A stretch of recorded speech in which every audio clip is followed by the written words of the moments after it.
Williams, the famous UCLA economist you might be familiar with, said, Milton Friedman, my hero, called him one time and said, hey, whenever you're giving a fire and brimstone speech, always talk about liberty with a smile.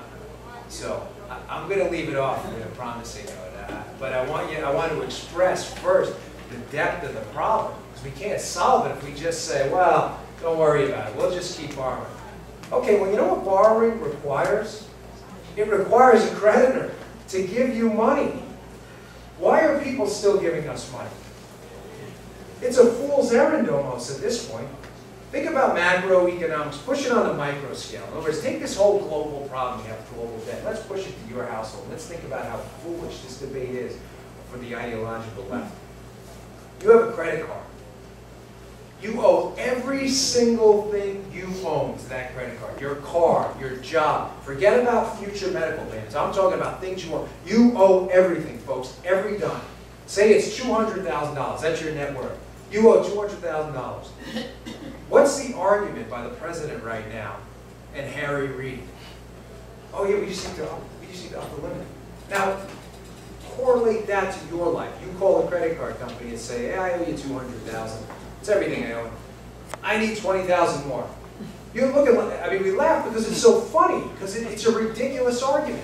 But that's the very same approach of those on the left. They know macroeconomics is different. On a bigger scale, money's not like that. They want you to believe that money is just an idea. Money's not real.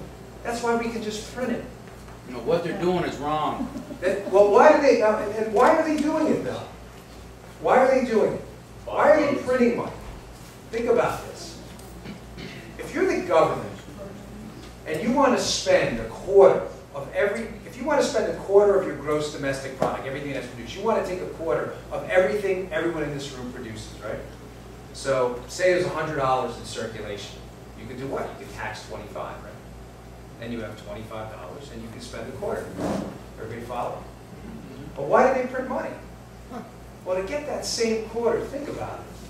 Just print another $33. Now there's $133 in circulation. Just print the 33 and spend it. You've devalued everything everyone in this room owns. You've taken the same amount of goods and services from you. You work for it. You work for it, not them.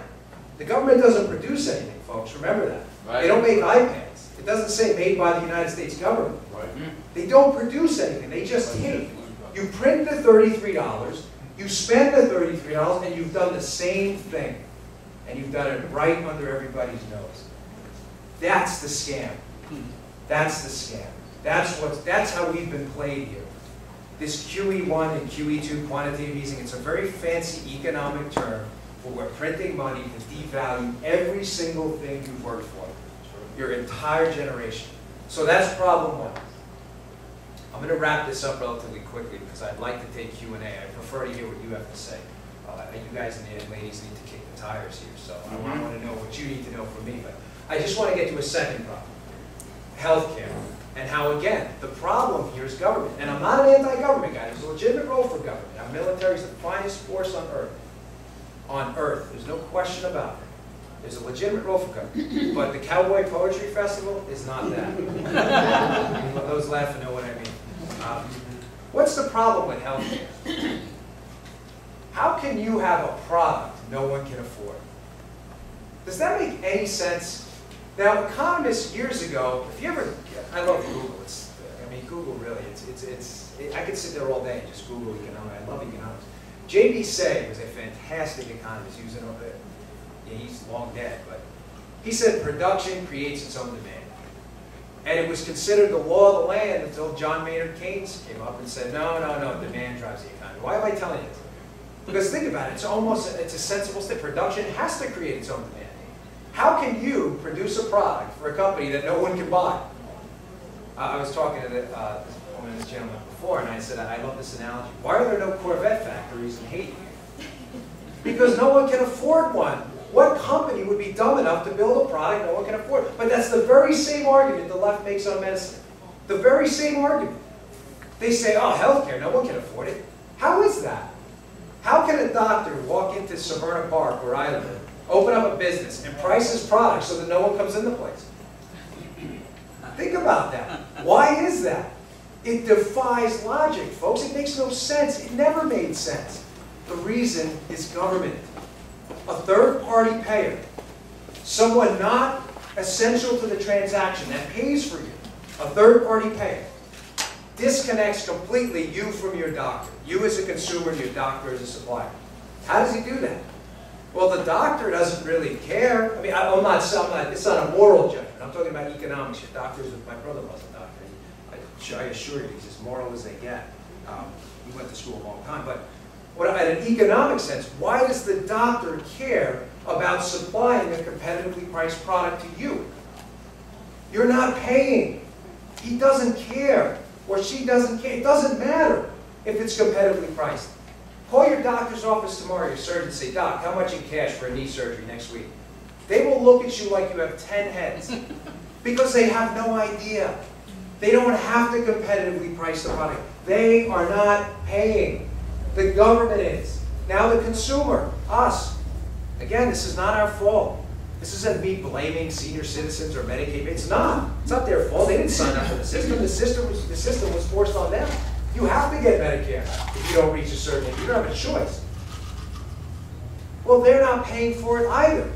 So what do they care? What is their motivation, I ask, to go and compete on price either? In other words, shop around. Hey, Doc, I don't like your prices. I'm going to go somewhere else. The doctor would be like, what are you, crazy?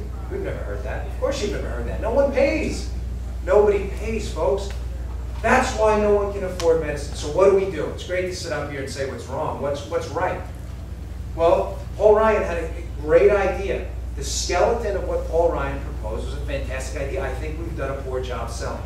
I think Mr. Ryan did a great job selling it. But I think as Republicans, the Medi-scare started and we backed away. We said, no, they're going to do it again. No, they're not going to do it again. Because they can't do it again, because the system's going to collapse. FEHB, the Federal Employees Health Benefits Program, I was in it. Very simple. They give you money, you buy insurance. You know what you do? You shop around, folks. I don't like that plan, I want this plan. You know, I had back surgery about 7 years ago. I blew 2 discs in Istanbul, Turkey, walking up a hill at 110 degrees.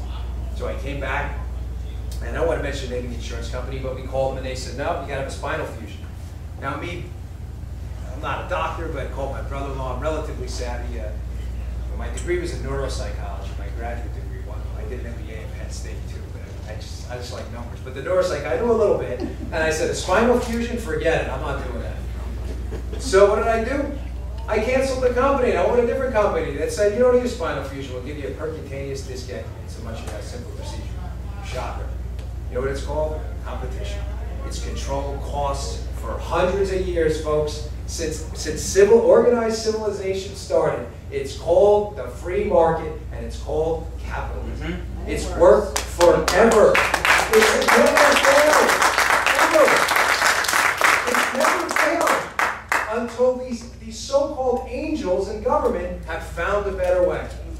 The IPAD, you've probably heard of IPAD, the Independent Payments Advisory Board.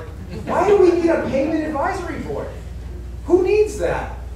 I mean, you don't hear anybody complaining about the price of dentistry, do you? Why? Because people tend to pay in cash for dentistry services.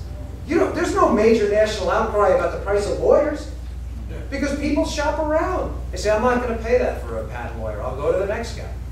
You're a lawyer, right? Yeah. So, people say, well, they're expensive lawyers. Well, they go to school for 3 years, postgraduate school. If you don't like your product, don't buy it. It's work. There's no no one's marching on Capitol Hill saying fire the dentist. It's because people pay. Give senior citizens control over their health care, and I can guarantee you within 3 or 4 years, you will see a massive reduction in costs. Right. Not a small reduction, a massive reduction in costs. Exactly what happened with Part D. They projected these massive cost increases. They never materialized because they pulled the government out of it. Now, I'm not a big defender of the program in general. I think it should be incorporated into a larger model, but you get my point. They use market principles, folks.